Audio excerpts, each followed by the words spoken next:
दोस्तों, मैं हूं शाहरुख राज और आप देख रहे हैं ओनली यूपीएससी। तो दोस्तों, स्वागत है फिर से आप सबका आपके अपने चैनल ओनली यूपीएससी में। तो दोस्तों, अभी थोड़ी देर पहले हमने बात की थी चैप्टर 4 के पार्ट 1 पर। अब हम बात करने जा रहे हैं पार्ट 2 पर। तो पार्ट 2 में हम जानेंगे लोकतांत्रिक सरकार के मुख्य तत्वों के पीछे रीजन क्या है। आखिरकार वो सभी तत्व जो मैंने आपको पार्ट 1 में बताए थे वो लोकतांत्रिक सरकार के मुख्य तत्व क्यों हैं, ये मैं आपको बताने जा रहा हूं। तो दोस्तों, यहां पे देखिए हम एग्जांपल लेते हैं दक्षिण अफ्रीका का और नदियों के बीच के विवाद का। तो यहां से हम अपनी एग्जांपल को पहले समझ लेंगे, तो फिर मैं आपको बताऊंगा रिलेट करते हुए लोकतांत्रिक सरकार के मुख्य तत्व कौन से हैं और क्यों हैं। ठीक है, देखिए यहाँ पे विवादों के समाधान, ये लोकतांत्रिक सरकार का एक महत्वपूर्ण तत्व है। इस तत्व को हम रिलेट करेंगे इन एग्जाम्पल से और फिर धीरे धीरे हम सभी तत्व को समझ लेंगे। ठीक है, तो यहाँ पे जो विवादों का समाधान है ये महत्वपूर्ण तत्व है। ठीक है, तो दक्षिण अफ्रीका की कहानी की बात हम करें तो रंग के आधार पर दक्षिण अफ्रीका में भेदभाव किया जाता था। तो रंग क्या, देखिए यहाँ पे जो गोरे लोग थे, काले लोग थे और सांवले लोग थे। ठीक है, यानी रंग के आधार पर लोगों के साथ भेदभाव किया जाता था। दक्षिण अफ्रीका में गोरे रंग के लोग भी रहते थे, काले रंग के भी रहते थे और सांवले रंग के भी रहते थे, यानी भारतीयों की तरह। जिनकी चमड़ी का रंग भारतीयों की तरह था उनको सांवला कहा जाता था।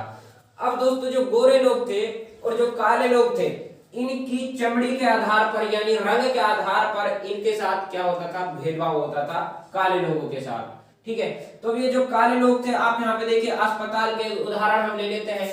तो जो अस्पताल गोरे लोगों के थे उनमें सभी सुविधाएं थी, यानी काले और गोरे लोगों के अस्पताल भी अलग थे दक्षिण अफ्रीका में। तो अब जो ये अस्पताल थे जो गोरे लोगों के थे उनमें सारी सुविधाएं थी, गाड़ियों की सुविधा बढ़िया थी, एम्बुलेंस की सुविधा कैसी थी, बढ़िया थी।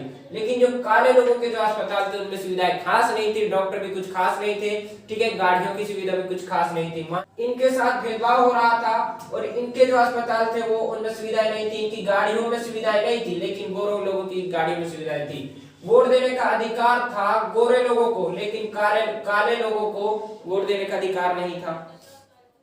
बस स्टैंड गोरे लोगों के अलग थे, काले लोगों के अलग थे। जो काले लोगों के बस स्टैंड थे वहां पे बसों के लिए पूरी सुविधा थी और वहां पे बैठने के लिए गोरे लोगों के लिए भी पूरी सुविधा थी बस स्टैंड पर, जबकि काले लोगों के लिए ये सब सुविधा नहीं थी। तो यहाँ से पता चलता है कि दक्षिण अफ्रीका में रंग के आधार पर भेदभाव होता था।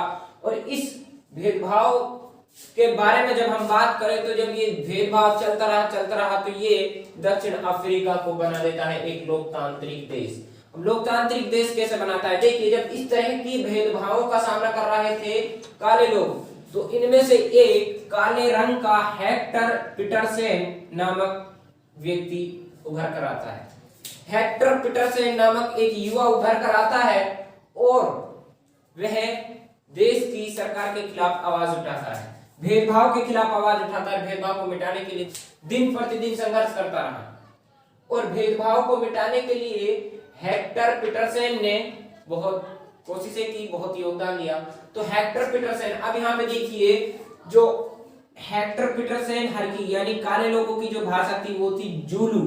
ठीक है, वो कौन सी थी, जुलू। और जो गोरे लोगों की भाषा थी वो थी अफ्रीकांस। वो कौन सी थी, अफ्रीकांस। अब जो अफ्रीकांस भाषा थी ये गोरे लोगों की थी और इस भाषा को काले लोगों पर थोपा जा रहा था। क्या कहा जा रहा था, इस भाषा को काले लोगों पर थोपा जा रहा था। तो जो हेक्टर पीटरसन था, हेक्टर पीटरसन ने इसको मानने से या इसको बोलने से इनकार कर दिया। तो धीरे धीरे इसने क्या किया, इसके लिए यानी अपनी भाषा जुलू के लिए किया और संघर्ष करना शुरू कर दिया था। जब इसने अफ्रीकांस भाषा को मानने से इनकार कर दिया था तो वहां पे विरोध होता है और इसके साथ कुछ कॉलेज के युवा साथी भी जुड़ जाते हैं। जैसे जैसे समय बीता गया तो उन्होंने विरोध प्रदर्शन स्टार्ट कर दिया था। तो विरोध प्रदर्शन में वहां पे हेक्टर पीटरसन पर गोली चला दी थी और हेक्टर पीटरसन उस विरोध प्रदर्शन में मारा जाता है। 16 जून 1976 की ये घटना थी। ठीक है, और जो इनका जो शहर था वो भी अलग होता था, गोरे लोगों और काले लोगों का शहर भी अलग होता था। जो काले लोगों का जो शहर था वो था सोवेटो। वो कौन सा था, सोवेटो। वो सोवेटो नामक शहर था, वो शहर था सोवेटो नामक शहर। ठीक है, तो इनके मतलब अफ्रीका में रंग के आधार पर लोगों के साथ भेदभाव हो रहा था। दूसरे स्थान पर जो दूसरा विवाद का जो जड़ है वो है नदियों के बारे में। हम एक उदाहरण यहाँ पे ले लेते हैं कि नदियों के कावेरी विवाद के बारे में आप सभी ने सुना होगा। तो नदियों के बीच भी विवाद रहता है। हम बात कर रहे हैं विवादों के समाधान वाले मुख्य तत्व पर लोकतांत्रिक सरकार के। तो अब यहाँ पे नदियों के विवाद के बारे में जान लीजिए। देखिए नदियों को लेकर भी विवाद हो जाता है, जैसे कि कावेरी नदी का विवाद, ये कर्नाटक और तमिलनाडु के बीच विवाद बना हुआ है। यानी जो ये कावेरी नदी है ये होकर जाती है कर्नाटक से तमिलनाडु, यानी दोनों स्टेट से गुजर रही है, ठीक है, यानी दोनों स्टेट्स में पड़ रही है, ठीक है। अब जो कर्नाटक वाला जो पोर्शन है कावेरी नदी का, उस पर बना हुआ है कृष्णा राजा सागर बांध। कौन सा? कृष्णा राजा सागर बांध। और जो तमिलनाडु वाला पोर्शन है कावेरी नदी का, उस पर बना हुआ है मेटूर बांध। कौन सा? मेटूर बांध। अब देखिए जो ये कर्नाटक वाला जो बांध है कृष्णा राजा सागर बांध, ये इस तरीके से ये कर्नाटक से ये जैसे तमिलनाडु में आ रही है। तो अब जो ये कर्नाटक वाला पोर्शन है ये कर्नाटक लीजिए, ये तमिलनाडु। तो अब ये जो बांध है ये ऊपरी सतह वाले पर बना हुआ है। कहाँ पे बना हुआ? ऊपरी छोर पर बना हुआ है कावेरी नदी के। अब जो ये कृष्णा राजा सागर बांध है, इसमें जब पानी छोड़ देता है, यानी जब इसमें पानी है तो इसका पानी जब छोड़ते हैं तभी मेटूर बांध में पहुंचता है वो। यदि कृष्णा राजा सागर बांध से पानी नहीं छोड़ा जा रहा है तो मेटूर बांध सूख जाएगा, यानी इसमें पानी नहीं आएगा। तो अब इस चीज को लेकर क्या है, विवाद बना हुआ है तमिलनाडु और कर्नाटक राज्य सरकार में, ठीक है।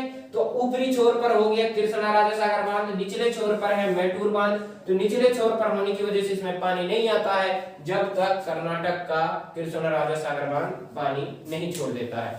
तो अब देखिए इस तरीके के विवाद बने हुए हैं, और भी बहुत एग्जाम्पल आप ले सकते हो।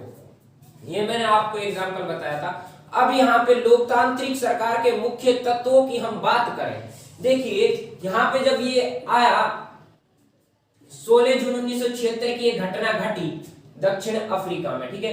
तो अफ्रीका जब लोकतांत्रिक देश बना, अफ्रीका में रंग के आधार पर भेदभाव को समाप्त कर दिया गया, यानी समानता की बात कर दी गई, यानी वहां पे सभी को समानता का अधिकार दे दिया गया, ठीक है।